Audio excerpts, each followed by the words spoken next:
बिस्मिल्लाहिर्रहमानिर्रहीम। अस्सलाम वालेकुम। कैसे हैं आप सब? उम्मीद है ठीक होंगे। हमने अपने प्रीवियस लेक्चर में सेल मेम्ब्रेन का टॉपिक पढ़ा था और आज हम पढ़ेंगे सेल सिग्नलिंग का टॉपिक कि सेल कैसे एक दूसरे तक सिग्नल भेजते हैं और उनको पॉइंट आउट करते हैं कि हमारी बॉडी में कोई चीज़ एंटर हुई है, कोई सा डेंजरस या टॉक्सिक सब्सटेंस एंटर हुआ है और उसका हमने आगे से क्या करना है।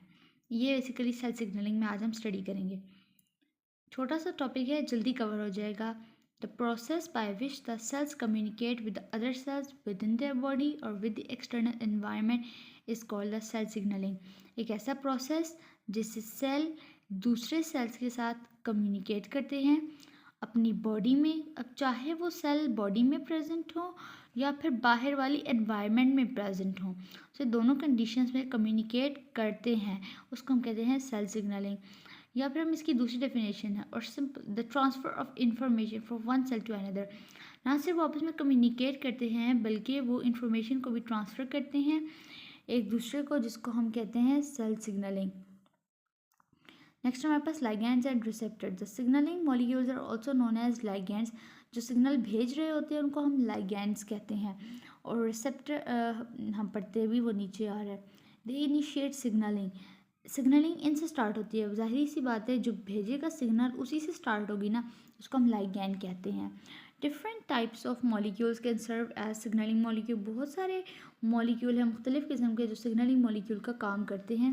वो प्रोटीन्स हो सकते हैं, लिपिड्स हो सकते हैं, एमाइनो एसिड्स हो सकते हैं, मेटाबोलाइट्स होता हैं हो सकते हैं, गैसेस भी हो सकती है और बहुत सारे अदर मॉलिक्यूल्स हैं जो सेल सिग्नलिंग का काम परफॉर्म कर सकते हैं।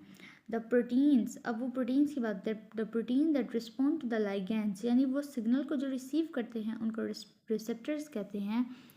Signalling molecules and receptors exist in several varieties. इनकी भी बहुत सारी टाइप्स होती है, हम ऊपर पढ़ चुके हैं कौन कौन सी।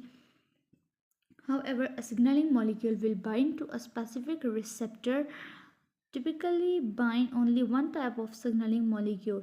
वो कहते हैं जो सिग्नलिंग मॉलिक्यूल होता है ना, जिसको हम लोग लाइगैंड कहते हैं, ये बाइंड करता है कि ख़ास रिसेप्टर के साथ और वो कहता है कि ये बाइंड करता है सिर्फ एक सिग्नलिंग मॉलिक्यूल के साथ। देखिए ना, जैसे हमने अगर हम देखा जाए ना, वो जो हमारे पास टॉपिक था एंजाइम्स वाला, कि जिसमें आप लोगों ने पढ़ा होगा कि सबस्ट्रेट होता है, फिर एक एंजाइम होता है, वो उसके साथ आके अटैच होता है।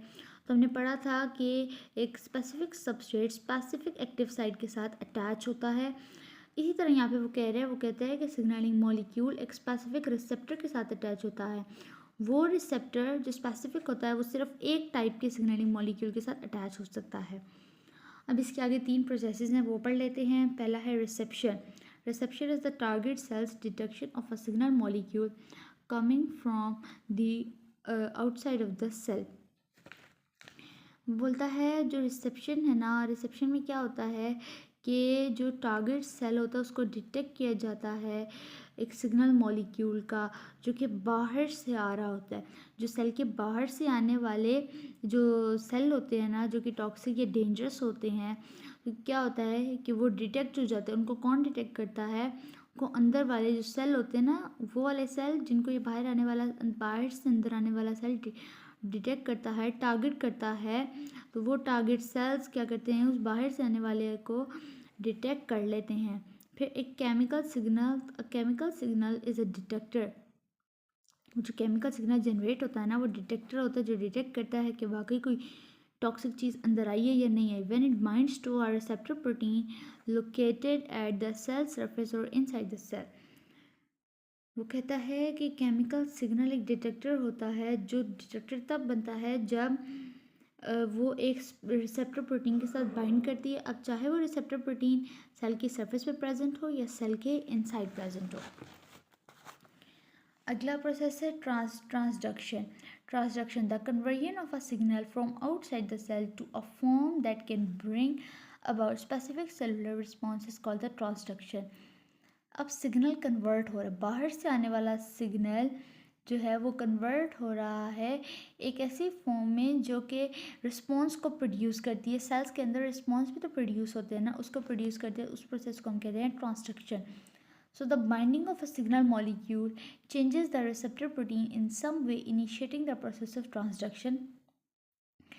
वो कहता है जो सिग्नल मॉलिक्यूल है ना, द बाइंडिंग ऑफ जो सिग्नल मॉलिक्यूल उसकी जब वो उसकी बाइंडिंग होती है तो वो रिसेप्टर प्रोटीन को चेंज कर देता है। ऐसे चेंज करता है कि ट्रांसडक्शन का प्रोसेस स्टार्ट हो जाता है। जैसे हमने अपने एक तो दो मॉडल्स थे ना एंजाइम एक्शन के, लॉक एंड की मॉडल था और एक हमारे पास मॉडल था और एक था हमारे पास इंड्यूस्ड फिट मॉडल। तो जो इंड्यूस्ड फिट मॉडल था वो उसमें क्या था कि उसकी एक्टिव साइट थोड़ी सी फ्लेक्सिबल होती है, यानी कि जब किसी थोड़े डिफरेंट शेप का सबस्ट्रेट बाइंड करता है तो शेप उसकी उस जैसी हो जाती है। यहाँ पे वो इसी तरह का बता रहा है कि जो प्रोटीन रिसेप्टर प्रोटीन है वो थोड़ी सी चेंज हो जाती है ताकि ये प्रोसेस हो सके। लास्ट प्रोसेस हमारे पास रिस्पॉन्स है, द ट्रांसड्यूस सिग्नल। अब यहाँ से जो सिग्नल जनरेट हुआ है वो ट्रिगर करता है कुछ ख़ास रिस्पॉन्स को जो सेल्स के अंदर होते हैं, जैसे कि कैटालाइसिस होती है एंजाइम से, एंजाइम कैटालाइसिस करता है ना, फिर साइटोस्केलेटन की रीअरेंजमेंट होती है, एक्टिवेशन होती है स्पेसिफिक जीन की न्यूक्लियस के अंदर।